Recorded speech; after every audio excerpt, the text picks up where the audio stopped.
welcome back to What the Wellness Center.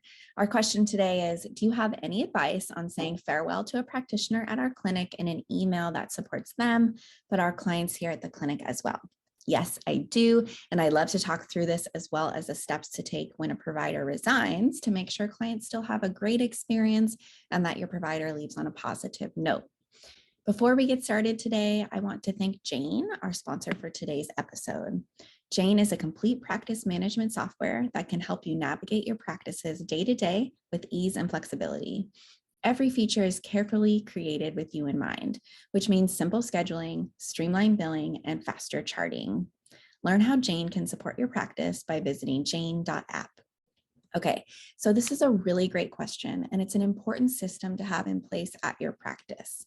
When a team member resigns or leaves the practice, it can cause obviously stress for you as the owner, but if we're not careful, it can cause uneasiness in the rest of the team and fear or disappointment for current clients and patients. So it's important to be prepared with a system because team members leaving is inevitable. Here's what I would recommend. First, make a list of all the things that need to be done when an employee resigns. Some might call it an offboarding list. Some common steps for this would be getting an official letter of resignation with the last day of employment listed, scheduling an exit interview, making sure all patient notes are completed, returning all office equipment, removing that person's access to systems, etc. And make a timeline for all of that to happen. Secondly, notify current patients or clients early in this process and often about the change. It is appropriate in most situations to create a letter explaining the transition and to provide the client with 3 options of referral.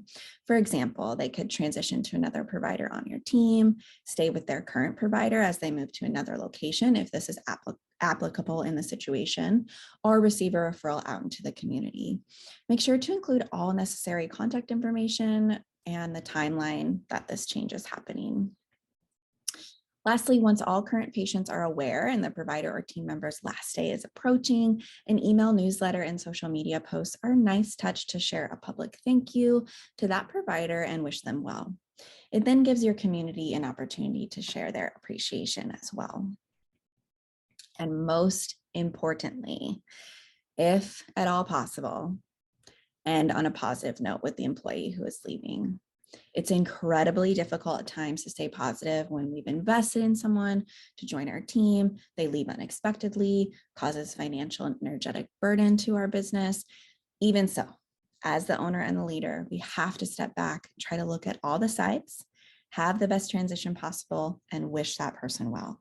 You will be remembered as the leader who was understanding and kind, and that kindness and positivity will come back to you in the future.